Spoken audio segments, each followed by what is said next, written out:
Right, quite a bit of Manchester United-based breaking news this morning. We've got an update on their pursuit of... And if United sign Benjamin Šeško, you can understand why there will be issues for Rasmus Højlund, because United aren't in Europe next season. There's going to be far less game time for Manchester United to field players. And there is potentially some similarities if United do look to sign Šeško in this transfer window compared to what they did 2 years ago with Rasmus Højlund. You'd argue that Benjamin Šeško is maybe slightly further ahead in his development, having played it in the Champions League. He scored 13 goals last season. And this graphic here compares the two players in the season before they joined Manchester United. If this is the case with Benjamin Šeško, you can see United spent £72 million on a very young player who scored just 9 goals in Serie A for Atlanta the season before he joined Manchester United. Sadly for Rasmus Højlund, last season he scored 4 Premier League goals in 32 appearances. He's been dealt a very tough hand. Circumstances haven't been kind for him. So are you saying they have to be careful because they might be making the same mistake? The argument is, and United in this transfer window have signed 2 proven Premier League players. Bryan Mbeumo scored 20 goals in the Premier League last season. Matheus Cunha scored 15. There was a player there, and there is a player there available for the right price. I know Aston Villa don't want to sell him, but Ollie Watkins is ready-made to come in. But he turns 30 at the end of this year. There is no resale value. If Aston Villa want somewhere between 45 and 60 million pounds, for United, they wouldn't get any money back for Ollie Watkins. But perhaps he could fit in straight away, kick-start what Ruben Amorim is trying to do, give him 2 or 3 years of good service. Whereas with Benjamin Šeško, the potential is clear for everybody to see. Arguably, he's one of the most exciting strikers in Europe. There's a very high ceiling. Perhaps Benjamin Šeško can get to a higher level than Ollie Watkins. But heading into this Premier League season, there's an argument you want someone who's going to hit the ground running. I'm not saying United are potentially making the same mistakes they did 2 years ago, because I think Rasmus Højlund is going to have a brilliant career. There are really, really encouraging signs. But perhaps it was wrong to sign him 2 years ago as the frontline number 9. Anthony Martial was there as well, but he had a number of injury issues for his time at Manchester United. Rasmus Højlund was already going to have to carry a huge burden. He's done what he can, but it's not worked out in the Premier League so far for him. Evan, in terms of Šeško, I mean, I just wonder for Newcastle, Manchester United, what kind of striker would they be getting? Because when we look at these statistics here, I mean, the real positive is feels like he can score an array of different types of goals. Yeah, he could be creative, he can bring others into play. As I say, he's good in the air, and he should be because of how tall he is. He's great in transition as well because he carries the ball incredibly well. He's got the skill to take people on. But he also scores really imaginative goals as well. Scored a brilliant goal against Bayern towards the end of the season with the outside of his boot. He scored some brilliant Zlatan-esque volleys as well. So he has got the lot. It's just about, can he be more consistent?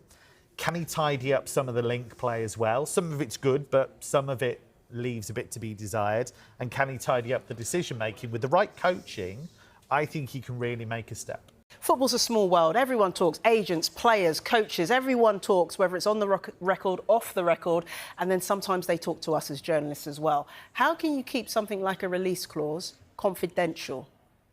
Depends.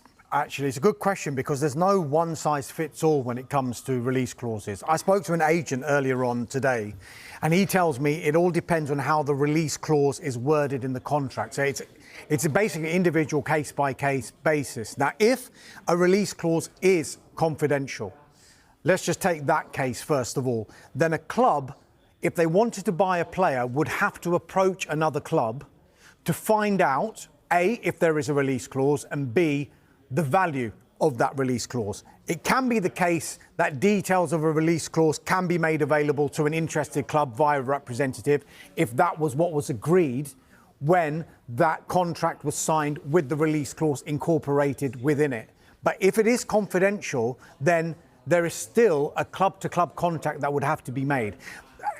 Loosely speaking, look, it should work as easy as if there's a release clause and a club meets that release clause, then the player can go and talk to the club if he so wishes to go and talk to that club. Which I thought was what happened. But given the information that we've got today, this might imply that there might have been a confidential element to this release clause. Hence why Tottenham Hotspur would have had to have approached Nottingham Forest formally to, look, we're interested in Morgan Gibbs-White. For example, I'm using this as the example.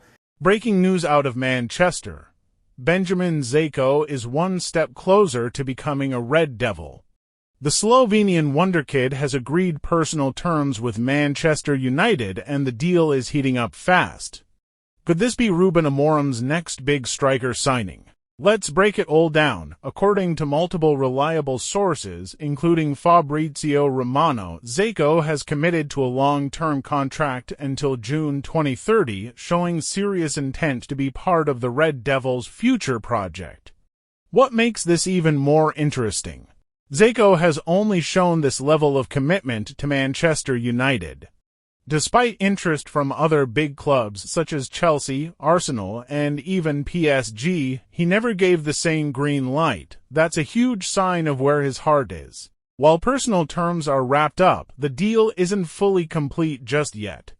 United now have to reach an agreement with RB Leipzig, who are reportedly demanding a higher fee than expected. The Bundesliga side knows Šeško's value is rising, especially after a solid 2024-25 season.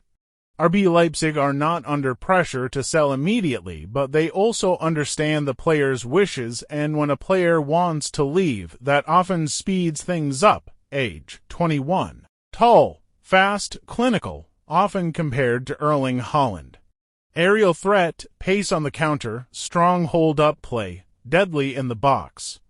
This is exactly the type of striker Ruben Amorim wants, someone young, hungry, and able to grow into the system. With Rasmus Højlund already in the squad, the addition of Šeško could give United a formidable strike partnership for years to come. United fans have long demanded more attacking firepower, and Šeško could be the missing piece in a front line that has lacked consistency in recent seasons. It's clear that Ineos and Sir Jim Ratcliffe are prioritizing young, high-upside signings. The strategy is a blend of talent building and long-term vision, and Šeško fits that mold perfectly. Benjamin Šeško wants Manchester United. Personal terms agreed until 2030, clear preference for United, no such commitment shown to other clubs. RB Leipzig talks ongoing, final agreement still pending on transfer fee. United fans get excited but stay patient. This deal is close but not 100% done yet. The next 48 to 72 hours could be crucial as United look to seal the signature of one of Europe's hottest young forwards. Do you think Benjamin Šeško is the striker United have been waiting for? Drop your thoughts in the comments. Don't forget to like, subscribe, and hit that notification bell for more breaking transfer updates right here.